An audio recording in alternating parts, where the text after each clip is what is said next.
kita melihat demokrasi sendiri kan sebuah konsep, sebuah cita-cita hidup bersama, yang langkah berikutnya adalah dia membuat sistemik. Inti demokrasi itu kan sebenarnya kan pemerintahan oleh rakyat dan dari rakyat, lalu rakyat menentukan bagaimana hidup bersama ditata dan disebut dalam sebuah sistem politik.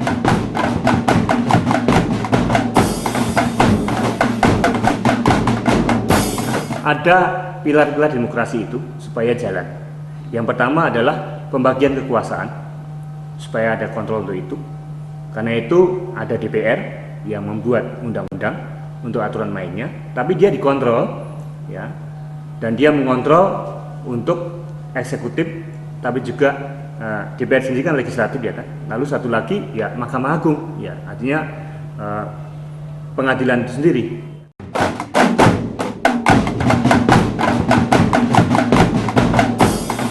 Lalu yang kedua, di situ ada pemilu, ya, dan partai politik, tapi mengandalkan dua hal, harus dewasa partai politiknya, kepentingannya rakyat juga harus disuarakan, dan dalam proses untuk mengambil keputusan menyuarakan suara rakyat ini juga harus demokratis. Partai Golkar sudah memiliki segudang pengalaman.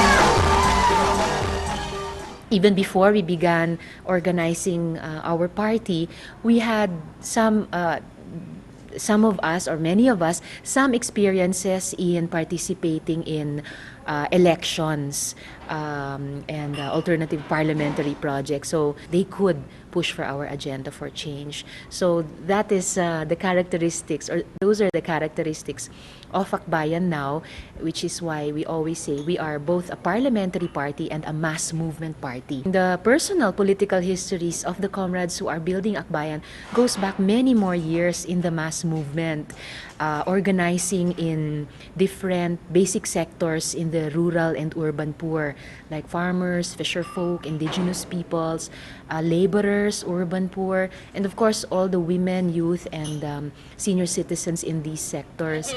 Na pera sa ating retirement. Saan sila kukuha ng pera kung ngayon sinasabi nila walang pera? Hati saya itu ingin sekali bikin partai yang kira-kira partai itu betul-betul partainya orang kecil gitu, yang merasakan yang merasakan gitu hidup dari bawah. Ya. Kalau dia merasakan hidup dari bawah, kemudian dia didukung ramai-ramai ke atas, kemungkinan besar. Jadi bukan karbitan, lain dengan halnya orang yang belum merasakan nasib hidup dari bawah. Dari bawah ini membentuk suatu partai atau golongan apa saja untuk mencari figur. Sekarang dengan adanya pemilihan presiden langsung dan wakil presiden secara langsung, di situ akan mungkin dia akan terpilih bukan dari partai, melihat partainya, tapi melihat figur.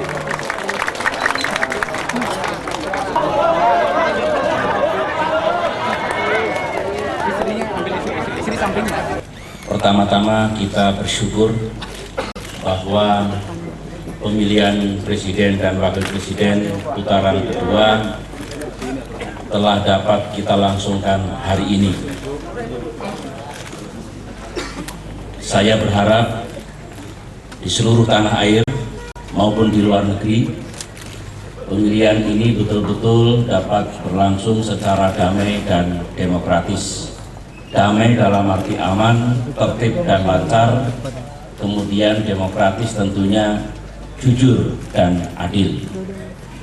Saya menyerukan kepada seluruh rakyat Indonesia sekali lagi untuk menggunakan hak pilihnya, karena satu suara pun penting.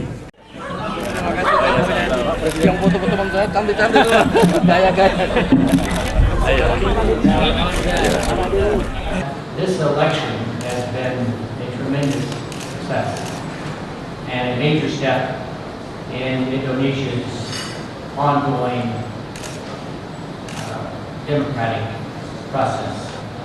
The average Indonesian cannot help but feel somewhat empowered by the fact that they have been able to vote in a transparent and accountable election process.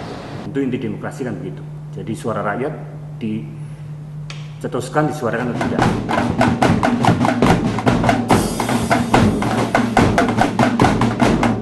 Yang ketiga sebenarnya adalah ciri khas demokrasi adalah pilarnya kemajemukan masyarakat itu sendiri dengan keragaman agama, suku semuanya untuk ketemu, dialog, lalu mencari konsensus untuk semakin baiknya sistem bernegara ini.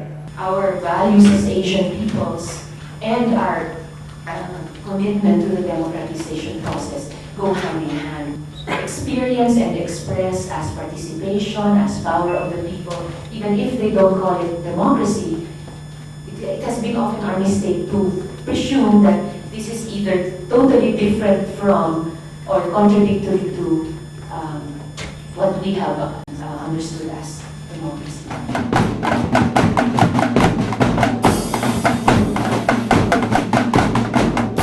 Lalu pilar yang keempat, saya kira adalah ranah publik. Yang disebut ranah publik adalah pers sendiri. Jadi ketika dibuka pendapat yang luas dan berbeda dan mencari solusi yang baik dengan kemajemukan ini, lalu bisa disalurkan itu lewat partai politik, tapi juga bahwa mass media ini juga mengontrol proses hidup bersama ini. Ancaman terhadap pers juga merupakan ancaman terhadap kelangsungan demokrasi. Insan pers harus dilindungi, tak peduli dalam perang atau damai. Di Aceh selama darurat militer, 2 wartawan disandra. Ersa Siregar tewas dalam kontak senjata. Rekannya, Ferry Santoro, dibebaskan setelah 11 bulan disarang Gerakan Aceh Merdeka. Ya.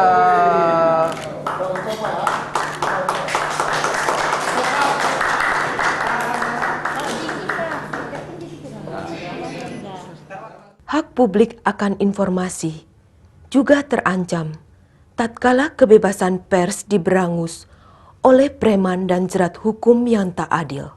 Ancaman fisik, pemukulan, bahkan mau dibunuh, kantor kami yang di dekat-dekat sini mau dibakar. Sebetulnya kalau kami takut menulis adalah yang dirugikan semua rakyat Indonesia. Kami tak takut Tommy Winata. Kalau cuma Tommy Winata kecil, tapi backingnya itu siapa? Polisi, tentara, jaksa, dan aparat hukum lainnya yang seharusnya mendukung kami.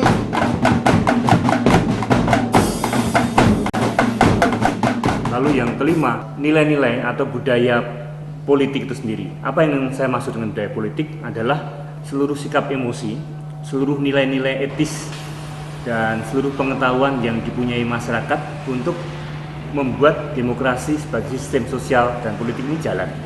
Nah, di sini saya kira setelah 32 tahun dijajah atau direpresi oleh rezim Orde Baru, itu tidak ada pendidikan politik dan kita persis mengalami budaya politik dari kepatuhan, represi, lalu dibuka tiba-tiba lalu menjadi anarkis.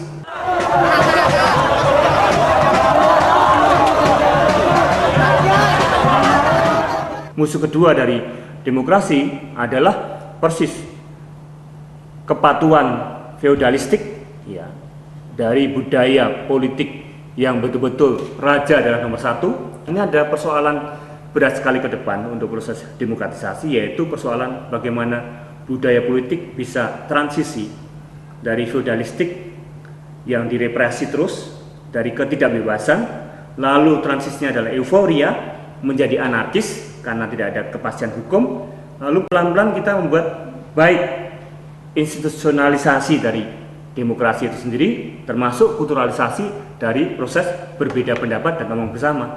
The fact that people on the street, like the taxi drivers, can say this, that it's better if we go back to dictatorship, is an indictment of the democratic project, that in many ways we have failed to let it make a difference.